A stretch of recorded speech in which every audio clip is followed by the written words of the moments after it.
Hello everyone, welcome back to the channel. आज मैं आपके लिए लेकर आई हूँ my girlfriend is an alien drama की सीजन 2 का की एक्सप्लेनेशन, जिसका हम सभी को बेसब्री से इंतजार था। तो आइए इस वीडियो को शुरू करते हैं। एपिसोड की शुरुआत में हम देखते हैं कि आज फांग की शादी होती है, वो भी हमारी शाओची के साथ, जो कि एक ब्यूटीफुल सी ड्रेस में वहाँ पर आती है और बहुत ही खूबसूरत लग रही थी। शाओची हमें अपना इंट्रो देती है और बोलती है कि वो एक एलियन है जो कि केप टाउन प्लैनेट से 2019 में आई थी। यहाँ आकर वो सबसे पहले फांग से मिली और उसका अनाउंसिएटर उसके पास रह गया, जिसकी वजह से इन दोनों में प्यार हो गया। और यहाँ हमें उनके कुछ पुराने मोमेंट्स भी दिखाए जाते हैं। शाओची बोलती है कि अब सारे ऑब्स्टिकल्स को ओवरकम करके आज हम लोग शादी कर रहे हैं और सभी लोग काफी खुश होते हैं। वेडिंग शुरू होती है जब ब्राइड और ग्रूम दोनों ही एक दूसरे को एक्सेप्ट करके रिंग पहनाने लगते हैं और फांग यहाँ पर शाओची को उससे फायर को रिंग पहनाता है, जो कि सीजन 1 की शुरुआत में शाओची के ब्लड से बना था, जो देखकर वो काफी इमोशनल हो जाती है। रिंग्स पहनाने के बाद ये दोनों एक दूसरे को किस करते हैं, जिससे इनकी वेडिंग कंप्लीट हो जाती है। लेकिन तभी कुछ ऐसा होता है कि वहाँ पर सब कुछ रुक जाता है। शाओची का साथी टर्टल भी एकदम से हवा में उड़ जाता है और शाओची भी हवा में उड़ने लगती है, क्योंकि उसके प्लैनेट के लोग उसे लेने के लिए आ गए थे। ये देखकर फांग उसे रोकने की बहुत कोशिश करता है, लेकिन शाओची एकदम से वहां से गायब हो जाती है और फांग उसे बचा नहीं पाता। जिसके बाद हम शाओची को उसके प्लैनेट की जेल में देखते हैं, जहाँ उसे सजा मिलने वाली थी, क्योंकि उसने अपने प्लैनेट के रूल्स के खिलाफ जाकर फांग से शादी की थी, जो कि एक पृथ्वीवासी है। शाओची को नहीं पता था कि उसे क्या सजा मिलने वाली है, इसीलिए फांग के साथ वाली अपनी सारी मेमोरीज को वो अपनी रिंग में स्टोर कर लेती है। अब हम उसके प्लैनेट के लोगों को देखते हैं, जो कि उसके लिए सजा डिसाइड कर रहे थे, कि तभी वहाँ पर एक एलियन आता है, जो उन लोगों को बोलता है कि शाओची को पनिश करने से कुछ नहीं होगा। इसमें शाओची की कोई गलती नहीं थी, बल्कि वो तो अर्थ के एक हार्मोन एलिमेंट से इफेक्ट हो गई थी। अर्थ पे एक फांग नाम का बंदा है, जिसने इस हार्मोन एलिमेंट को बहुत ही पावरफुल तरीके से डेवलप किया है और उससे हमारे प्लैनेट को भी खतरा हो सकता है। इसलिए मुझे लगता है कि शाओची का इस्तेमाल करके हम उसे अर्थ पर भेजेंगे, ताकि वो उस हार्मोन एलिमेंट को यहाँ पर लेकर आ सके और हम उसकी स्टडी करें। अब ये एलियन जाकर शाओची की अर्थ वाली सारी मेमोरीज को मिटा देता है और उसका ब्रेन वॉश करके उसमें ये भर देता है कि फांग एक बुरा इंसान है जिसने ये हार्मोन एलिमेंट डेवलप किया है। और जब वो अर्थ पर ड्यूटी कर रही थी तो फांग ने उसे बुली करके उसे जबरदस्ती शादी कर ली। भले ही अब वो उसका हस्बैंड बन गया है, लेकिन फिर भी वो उसका दुश्मन है। और यहाँ ये पर्सन शाओची के पेट कुबरी को भी ह्यूमन फॉर्म में बदल देता है, जिसका नाम शाओबू होगा। जिसके बाद हम इन दोनों को अपनी स्पेसशिप पर देखते हैं, जहाँ ये अर्थ पर जाने के लिए निकल जाते हैं। लेकिन तभी उनकी स्पेसशिप एक रॉक से टकरा जाती है और एक्सीडेंट होने की वजह से दोनों एक दूसरे से अलग हो जाती हैं। अर्थ पर हम फांग को देखते हैं, जो कि अपनी कंपनी के कुछ न्यू प्रोडक्ट्स को लॉन्च करने के लिए एक इवेंट में जा रहा था। इसी बीच शाओची भी अर्थ पर आ जाती है और वो जैसे ही लैंड करने वाली थी, तभी उसकी ड्रेस एक पोल में जाकर अटक जाती है। जैसे ही फांग उसे देखता है तो उसे बचाने के लिए उसके पास जाता है और शाओची सीधा उसके ऊपर जा गिरती है, जहाँ दोनों ही एक दूसरे को नहीं पहचानते। पर शाओची को फांग कुछ फेमिलियर लगता है और वो उसकी बॉडी को टच करने लगती है, जैसे कि वो उसे हमेशा से किया करती थी, क्योंकि उसे फांग की बॉडी की स्मेल काफी अच्छी लग रही थी। तभी वहाँ पर फांग का असिस्टेंट मिस्टर हान आ जाता है, जो कि फांग को उसके नाम से बुलाता है। इसलिए फांग शाओची को वहाँ से हटाकर उसके साथ चला जाता है, जिससे शाओची को पता चलता है कि अरे यही तो मिस्टर फांग है और मैं तो इसकी वाइफ हूँ, तो भला ये ऐसे बिहेव क्यों कर रहा था जैसे मुझे जानता ही ना हो। फांग अब लॉन्च इवेंट में जाता है, जहाँ पर सभी लड़कियां उसे देखकर पागल हो जाती हैं। होस्ट यहाँ फांग की पर्सनल लाइफ के बारे में उससे कुछ सवाल करती है, तो फांग बता देता है कि वो सिंगल है, जो सुनकर शाओची को बहुत ही गुस्सा आता है और वो स्टेज पर जाकर सभी के सामने बोल देती है फांग सिंगल नहीं है, बल्कि उसकी शादी हो चुकी है और मैं उसकी वाइफ हूँ। पर तभी वहाँ फांग की और भी फैन गर्ल्स आ जाती हैं, जो सभी बोलने लगती है कि मैं भी फांग की वाइफ हूँ। ये देखकर शाओची को समझ नहीं आ रहा होता कि ये सब क्या हो रहा है। हान यहाँ इन सभी को हटाने लगता है और शाओची को भी हटाने की कोशिश करता है, लेकिन शाओची उसी वक्त टाइम रोककर फांग के पास जाती है, जहाँ वो जैसे ही उसे टच करती है तो देखती है कि फांग तो अभी भी मूव कर रहा है, जो देखकर वो काफी हैरान हो जाती है। इसीलिए वो सब कुछ सही करके वहाँ से अचानक से गायब हो जाती है। अब हम घर पर फांग के डैड और स्टेप मॉम को देखते हैं, वो भी इस इवेंट को टीवी में देख रहे थे। स्टेप मॉम जो यहाँ पर अब भी नहीं बदली थी और वो फांग की बुराई करने लगती है। तभी उन्हें ली का वीडियो कॉल आता है, जो कि स्टडी करने के लिए अब्रॉड गया हुआ था, और यहाँ वो थोड़ी बातें करने के बाद ये बोलकर कॉल रख देता है कि उसे क्लास के लिए जाना है। पर हम देखते हैं कि वो तो एयरपोर्ट पर है। आगे हम शाओबू को भी एयरपोर्ट पर देखते हैं, जो कि एक बेंच पर सो रही थी। तभी 2 पुलिस वाले आकर उससे उसकी आईडी मांगते हैं, इसलिए वो वहाँ से भागने लगती है। अब जैसे ही वो ली के सामने से गुजरती है तो ली को लगता है कि वो पुलिस वाले उसके पीछे भाग रहे हैं, इसलिए वो भी भागने लगता है। भागते भागते ये दोनों एक जगह जाकर छुप जाते हैं और यहाँ ली को पता चलता है कि पुलिस वाले तो इसके पीछे भाग रहे हैं। लेकिन जैसे ही पुलिस वाले आकर इनको पकड़ने वाले होते हैं तो ये दोनों फिर से भाग जाते हैं, जहाँ ये दोनों जाकर एक जगह छुप जाते हैं। और क्योंकि यहाँ शाओबू ली के काफी क्लोज खड़ी हुई थी तो उसका बॉडी टेम्परेचर इंक्रीज हो जाता है, जिसकी वजह से वो एक टर्टल में बदल जाती है। जब ली पुलिस वालों को चेक करके बाहर आता है तो देखता है कि शाओबू तो पहले ही यहाँ से जा चुकी है और उसे वहाँ उसकी जगह एक टर्टल मिलता है। जिसके बाद हम शाओची को देखते हैं, जो कि फांग के घर में जाती है, जहाँ वो देखती है कि यहाँ तो उसकी एक भी चीज़ नहीं है और सोचने लगती है कि शायद जब वो फांग को छोड़कर गई होगी तो उसने उसका सारा सामान हटा दिया होगा। फिर वो यहाँ हार्मोन एलिमेंट ढूंढने लगती है पर जैसे ही उसे यहाँ फांग के आने की आवाज़ आती है तो वो कबर्ड में छुप जाती है। यहाँ से वो छुपकर फांग को देख रही होती है जो कि कपड़े उतार रहा था। वो इतना हैंडसम होता है कि शाओची उसे देखकर अपने होश खोने लगती है, लेकिन फिर वो किस तरह से खुद को कंट्रोल करती है। फांग फिर वॉशरूम में नहाने के लिए चला जाता है और शाओची भी उसकी खुशबू का पीछा करते करते वहाँ पर जाती है, जहाँ वो उसे नहाता हुआ देखकर फिर से पागल होने लगती है, लेकिन किसी तरह खुद को कंट्रोल करती है और सोचती है कि अब वो उसकी सोने के बाद ही हार्मोन एलिमेंट को सर्च करेगी। जब फांग सो जाता है तो शाओची फिर से अपना काम शुरू करती है, पर जब वो फांग के पास होती है तो वो उसे नींद में अपने बेड पर लेटा लेता है। इसलिए शाओची फिर से फांग की स्मेल से डिस्ट्रैक्ट होने लगती है और सोचती है कि काम तो बहुत कर लिया, इसलिए अब थोड़ा आराम किया जाए। फिर वो भी उसके बगल में सो जाती है। अगली सुबह जब फांग उठता है तो वो शाओची को अपने बेड पर देखता है, जिसका हाथ उसकी चेस्ट पर था। ये देखकर वो उसे अपने बेड से नीचे गिरा देता है और पूछता है कि तुम कौन हो। शाओची बोलती है कि वैसे तो मैं नंबर 7 हूँ, लेकिन अर्थ पर लोग मुझे चाय शाओची के नाम से जानते हैं। फांग उससे पूछता है कि तुम भला यहाँ पर कैसे आई। शाओची बोलती है तुम मेरे सामने यहाँ अमनीसिया के पेशेंट होने का नाटक मत करो, और तुम भला सिंगल्स की तरह क्यों रह रहे हो। फांग को उसकी एक भी बात समझ नहीं आती, तो शाओची उसे बोलती है कि हार्मोन एलिमेंट को मेरे हवाले कर दो। फांग उसकी ऐसी बातें सुनकर बोलता है कि जरूर तुम्हारे दिमाग में कुछ लोचा है, रुको जरा मैं अभी इमरजेंसी नंबर पर कॉल करता हूँ। पर शाओची उसे बोलती है कि हस्बैंड वाइफ के बीच झगड़े तो होते रहते हैं, इसमें दूसरों को इन्वॉल्व करने की क्या जरूरत है, और वैसे भी मुझे तुमसे कोई बहस नहीं करनी, इसलिए मैं जा रही हूँ, और बाय बोलकर यहाँ से भाग जाती है। फांग अब मिस्टर हान को कॉल करता है और उसे चाय शाओची के बारे में इन्फॉर्मेशन निकालने के लिए बोलता है। अब हम फिर से शाओची को देखते हैं जो जब बाहर होती है तो वहाँ पर उसे शाओबू अपनी ओरिजिनल फॉर्म में मिल जाती है। वो उससे पूछती है कि तुम भला अपनी ओरिजिनल फॉर्म में वापस कैसे आ गई, तो शाओबू उसे सारी बातें बता देती है और पूछती है कि क्या तुमने हार्मोन एलिमेंट कलेक्ट किया। शाओची बोलती है कि फांग के घर में तो वो नहीं है, तो ज़रूर वो उसकी कंपनी में होगा। तभी शाओबू उसे आज का डेट और टाइम बताती है, जो सुनकर शाओची बोलती है लगता है तुम पागल हो गई हो, अभी 2021 चल रहा है। शाओबी बोलती है कि स्पेसशिप के क्रैश होने की वजह से हम लोग गलत टाइम में पहुंच गए हैं और अभी 2018 चल रहा है।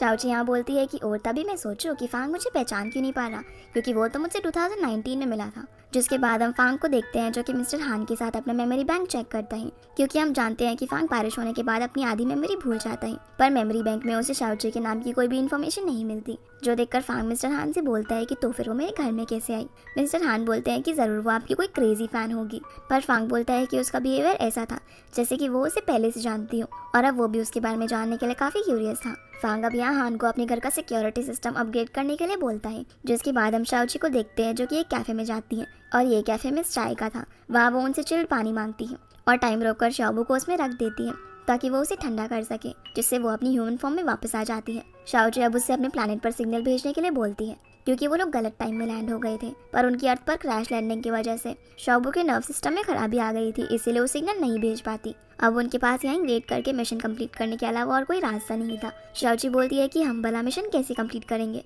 क्योंकि अभी 2018 चल रहा है और हार्मोन एलिमेंट तो अभी डेवलप ही नहीं हुआ है, इसीलिए हमें उसकी डेवलप होने तक यहीं पर भटकना पड़ेगा।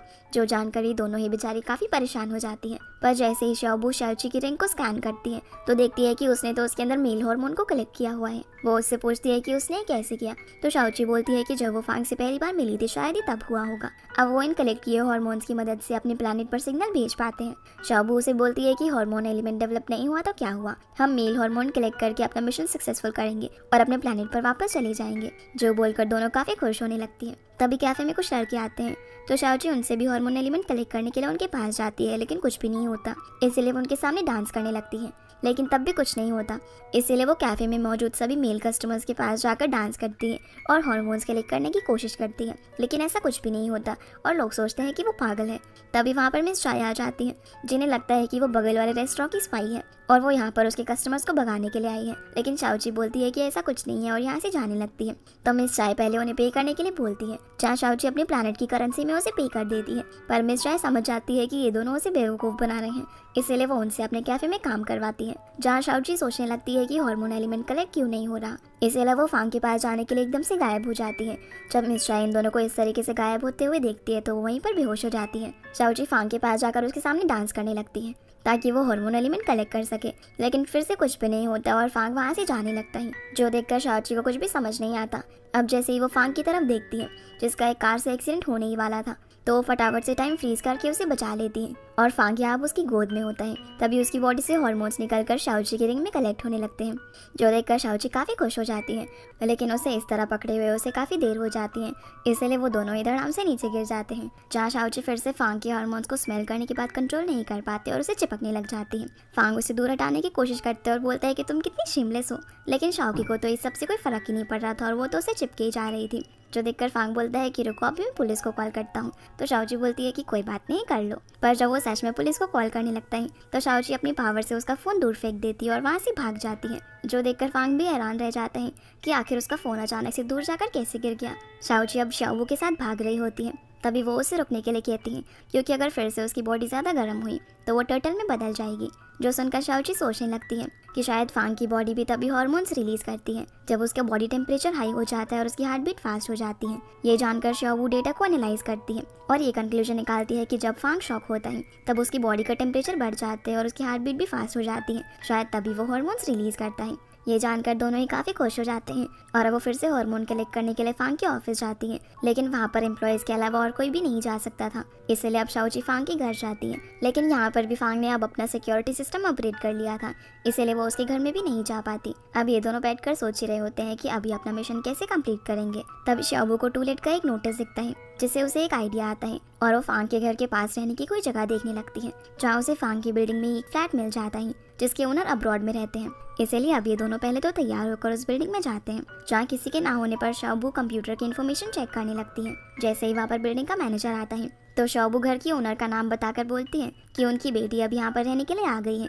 जब मैनेजर कंप्यूटर में डिटेल चेक करते हैं तो उसके अंदर शाओची की फोटोज थी, इसलिए वो उन पर डाउट नहीं करता और उन्हें चाबी दे देता है। ये दोनों अब घर के अंदर जाकर काफ़ी खुश होते हैं, क्योंकि वो घर बहुत ही सुंदर था। पर तभी इन्हें वहाँ पर किसी के होने का एहसास होता है और हम देखते हैं कि वो और कोई नहीं बल्कि मिस चाय है। ये दोनों तो उसे देखकर भागने लगते हैं, पर मिस चाय ने रोककर शाओची के गले लग जाती है और यहाँ हमें पता चलता है कि ये घर मिस चाय की सिस्टर का है और यहाँ वो मिस चाय को अपनी सिस्टर की बेटी समझ रही होती है, जो कि अब्रॉड से यहाँ पर रहने के लिए आई है।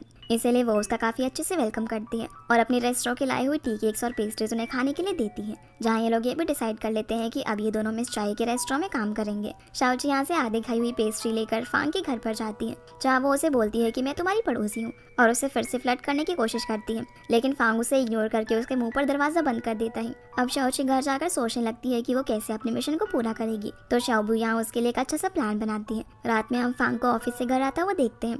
अब जैसे ही वो अपने फ्लैट में जाने वाला होता है तभी वहाँ की सारी लाइट्स फ्लिकर करने लगती हैं और लिफ्ट में उसे कुछ डरावनी चीजें दिखाई देने लगती हैं, जिससे वो थोड़ा डर जाता है। पर जब वो पास जाकर देखता है तो वो शाओची थी, जो कि शाओवू के साथ फांग को अपने इस अपीयरेंस से डराने की कोशिश कर रही होती है, ताकि वो उसे शॉक करके उसके हार्मोन्स रिलीज करवा सके। और वो बार बार यही करती है, लेकिन फांग उससे बिल्कुल भी नहीं डरता और इन दोनों का प्लान फेल हो जाता है। अगले दिन मिस चाय के रेस्टोरेंट में ये दोनों सोच रहे होते हैं कि आखिर वो फांग को कैसे डराएं। तभी उन्हें अंदर से मिस चाय की आवाज़ आती है, जो कि अपनी नई चेयर पर बैठी हुई थी। मिस चाय बताती है कि ये उनकी रिलैक्सिंग चेयर है, जिसके बारे में वो इन दोनों को बताते हुए शाओची को उस पर बैठाती है और जैसे ही वो उस पर बैठती है तो उसके पसीने छूटने लगते हैं और उसे काफ़ी रिलैक्स फील होता है, जो देखकर वो और शाओवू समझ जाते हैं कि अब वो इसकी मदद से फांग के हार्मोन्स रिलीज करवाएंगे। इसलिए शाओची डिलीवरी गर्ल बनकर फांग की कंपनी में उस शेयर को लेकर आ जाती हैं। इसी बीच हम फांग को देखते हैं, जो कि अपने असिस्टेंट हान को वीआईपी हॉट स्प्रिंग की 2 टिकट्स बुक करने के लिए बोलता है, जो देखकर हान को लगता है कि वो शाओची को अपने साथ लेकर जाएगा। उसकी ऐसी बातें सुनकर फांग उसे घूरने लगता है, तो हान वहाँ से चला जाता है,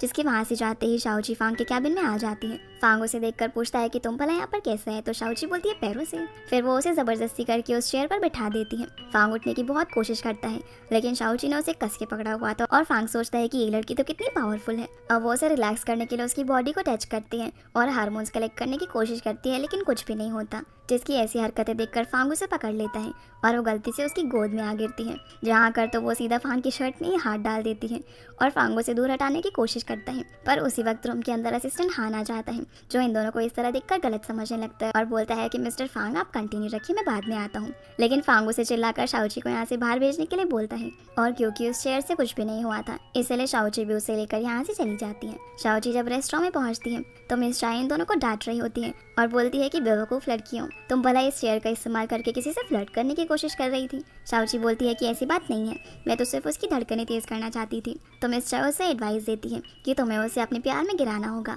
उसकी हार्ट बीट तो अपने आप ही तेज हो जाएगी। जो सुनकर शाओची सोचने लगती है कि फांग तो मुझसे इतना प्यार करता था कि उसने मुझसे ज़बरदस्ती शादी भी कर ली, इसलिए उसे अपने प्यार में गिराना तो बहुत ही आसान होगा। ये बोलकर वो स्माइल करने लगती है। जिसके बाद हम इन दोनों को घर पर देखते हैं, जहाँ शाओबू फांग का पेमेंट सिस्टम हैक करके पता लगाती है कि फांग ने कल के लिए हॉट स्प्रिंग की 2 VIP टिकट्स बुक कराई हैं। शाओची सोचने लगती है कि शायद वो कोई लड़की होगी। शाओबू उसे यहाँ पर केयरफुल रहने के लिए बोलती है, क्योंकि वो फांग से पिछली बार बेवकूफ़ बन चुकी थी। अगले दिन ये दोनों हॉट स्प्रिंग रिजॉर्ट पहुंचकर फांग का वेट करने लगते हैं। जैसे ही फांग वहाँ पर आकर अंदर जाता है तो ये दोनों भी उसके पीछे जाने लगते हैं, पर क्योंकि इन दोनों के पास वहाँ की रजिस्ट्रेशन नहीं थी तो एक रोबोट इन्हें अंदर नहीं जाने देता। शाओबू उस रोबोट को अपनी कंट्रोल में करके शाओची को फांग के पास भेज देती है। अंदर फांग रिलैक्स कर रहा होता है और उसने यहाँ पर अपने साथ ली को बुलाया होता है, पर जैसे ही शाओची वहाँ आती है तो वो उसे ली समझकर अपने हाथ दबाने के लिए बोलता है। शाओची यहाँ उसकी हॉटनेस को देखकर फिर से पागल हो जाती है और उसे बहुत ही प्यार से मसाज देने लगती है, जो देखकर फांग बोलता है कि भला तुम्हारे हाथों को क्या हो गया है, ज़रा जोर से दबाओ। तो शाओची उसे बहुत जोर से दबा देती है, जो देखकर फांग चिल्लाता है और अपनी आँख से टॉवल हटाता है, जिससे बचने के लिए शाओची पूल के अंदर ही अपनी सांस रोक लेती है। इसी बीच हम ली को देखते हैं, जो कि यहाँ पर आ रहा होता है, पर तभी उसे रास्ते में शाओबू मिल जाती है। वो उससे पूछता है कि क्या तुमने मुझे पहचाना, हम दोनों एयरपोर्ट पर मिले थे। शाओबू जैसे ही उसे स्कैन करती है तो उसे पता चलता है कि ये तो फांग का भाई है और उसने इसी को यहाँ पर बुलाया था, इसीलिए अब वो उसे यहीं पर रोक के रखने के लिए उसके सामने रोबोट के साथ खेलने लगती है। अब हम फिर से फांग को देखते हैं, जिससे पता चल जाता है कि वहाँ पर शाओची है। वो उससे पूछता है कि तुम यहाँ क्या कर रही हो, तो शाओची उसे बोलती है कि वैसे भी तुम मेरे प्यार में बाद में पड़ने वाली हो, पर मैं इस बार तुम्हें पहले ही प्यार में पड़ने का चांस दे रही हूँ। ये बोलकर वो उसके पास जाती है और उसकी बॉडी को टच करने लगती है। फांग जब उसे खुद से दूर करता है तो शाओची के हाथ में उसका टावल आ जाता है। ये देखकर वो उसे टावल छीनने लगता है। तभी वहाँ पर ली और शाओबू आ जाते हैं। ली जब अपने भाई को किसी लड़की के साथ देखता है तो वहाँ से माफ़ी मांगकर शाओबू को लेकर चला जाता है। फांग भी अब शाओची को डांट कर यहाँ से जाने के लिए बोलता है, तो शाओची बोलती है कि तुम ये रिग्रेट करोगे, क्योंकि बाद में तुम्हें मुझसे बहुत प्यार हो जाएगा। शाओची अब शाओबू के पास जाती है और उसे बोलती है कि मैं फिर से फेल हो गई। तो शाओबू उसे कहती है कि चिंता मत करो, तुम्हारे पास अब भी चांस है। पर उन दोनों को फांग पर डाउट होने लग जाता है, क्योंकि उसने अपने भाई को यहाँ पर इन्वाइट किया था और वो दोनों सोचने लगते हैं कि ये दोनों कुछ ज़्यादा ही क्लोज हैं। सीन अब फिर से फांग पर जाता है, जिसे ली मसाज दे रहा था, और उनकी बातों से हमें पता चलता है कि ली फौरन से अपनी पढ़ाई बीच में छोड़कर वापस आ गया था, क्योंकि उसे कोई कंपनी वगैरह हैंडल नहीं करनी थी, बल्कि उसे तो पेंटिंग करनी थी। इसीलिए वो उसकी मदद करने के लिए बोलता है, क्योंकि उसकी मॉम तो चाहती थी कि ली सिर्फ कंपनी संभाले। फांग अब यहाँ पर उसकी बहुत रिक्वेस्ट करने पर उसकी मदद करने के लिए मान जाता है, तो ली उसे किस करने लगता है और थैंक यू बोलता है, जो चीज़ बाहर से ये दोनों भी देख रही थी। और यहाँ पर इन्हें फांग और ली को लेकर गलतफहमी हो जाती है कि ये दोनों शायद कुछ ज़्यादा ही क्लोज हैं। इसीलिए फांग मुझे खुद से दूर भगा रहा था, पर क्योंकि उन्हें किसी तरह से अपना मिशन कंप्लीट करना था, इसीलिए शाओबू डिसाइड करती है कि वो अब से ली को फांग से अलग रखेगी, ताकि मौके का फ़ायदा उठाकर शाओची फांग के पास जाकर हार्मोन्स कलेक्ट कर सके। इसीलिए शाओबू ली के पास जाकर उसे गेम्स खेलने के लिए ले जाती है और शाओची फांग के पास जाकर उसे बात करने की कोशिश करती है, लेकिन वो उसे इग्नोर कर देता है। फिर जब फांग एक्सरसाइज कर रहा होता है तब शाओची फिर से उसके पास आ जाती है और उसके साथ एक्सरसाइज करने लगती है, लेकिन फांग उसके ट्रेडमिल की स्पीड इंक्रीज करके वहाँ से चला जाता है। दूसरी तरफ हम ली और शाओबू को देखते हैं, जहाँ ली उससे गेम में हार जाता है और शर्त के मुताबिक वो उसे अपने सीक्रेट बताता है कि वो अपनी पढ़ाई बीच में ही छोड़कर अब्रॉड से वापस आया है। तभी वहाँ पर शाओची आ जाती है, क्योंकि वो फिर से फांग को परस्यू करने में फेल हो गई थी। तो शाओबू उसे बोलती है कि वैसे तो बैड गाइज को सिड्यूस करना इतना आसान होता है, लेकिन भला ये फांग किस मिट्टी का बना है। जहाँ शाओची अब अपनी अल्टीमेट स्किल का इस्तेमाल करने का सोचती है, जिसके बाद हम फांग को एक नर्सरी में देखते हैं, जहाँ शाओची भी उसके पीछे पीछे जाती है और देखती है कि फांग तो इतनी कम लाइटिंग में भी कितना हॉट लग रहा था। लेकिन तभी वो खुद को होश में लाती है और फांग के पास जाती है। फांग उसे देखकर बोलता है कि तुम मुझे स्टॉक करना बंद करो, और यहाँ से जाने लगता है। तभी शाओची अपनी पावर से उसे अपने प्यार में गिराने के लिए कुछ प्यार भरी वेव्स फेंकती है और वहाँ पर मौजूद सारे फ्लावर्स ब्लूम हो जाते हैं। फांग भी ये सब देखकर स्माइल करने लगता है और शाओची की तरफ देखता है। शाओची को लगता है कि उसका काम बन गया और वो फांग के पास जाकर उसे बोलती है कि तुम कितने क्यूट लग रहे हो, और उससे हार्मोन्स कलेक्ट करने की कोशिश करती है, लेकिन कुछ भी नहीं होता, क्योंकि फांग के ऊपर उसका जादू चला ही नहीं था। फांग अब उसे पूछता है कि क्या ये सब तुमने किया, तो शाओची हाँ बोलती है। फांग यहाँ उसे डांटते हुए उसकी तरफ बढ़ने लगता है, तो शाओची गिरने ही वाली थी, लेकिन फांग उसे बचा लेता है और बोलता है कि मुझे तुम्हारे बैकग्राउंड वगैरह के बारे में कुछ नहीं पता, लेकिन प्लीज तुम मुझे हैरेस करना बंद करो। ये बोलकर यहाँ से चला जाता है। जिसके बाद हम इन दोनों को गेम खेलता हुआ देखते हैं, जहाँ शाओबू ली से हर बार जीत जाती है और शर्त के मुताबिक वो उससे पूछती है कि क्या वो उसे डेट करेगा। ली बोलता है कि अभी वो बहुत ही यंग है और उसे अपने करियर पर फोकस करना है। ये बोलकर वो उसे मना कर देता है। इसलिए शाओबू यहाँ से जाने लगती है, पर तभी उसे याद आता है कि जब वो टर्टल की फॉर्म में थी तब उसने उसके सर पे मार मार के उसका नर्वस सिस्टम बिगाड़ दिया था। इसलिए उसे बदला लेने के लिए वो भी उसके सर पे हिट करने के लिए जाती है, पर ली उसे रोक देता है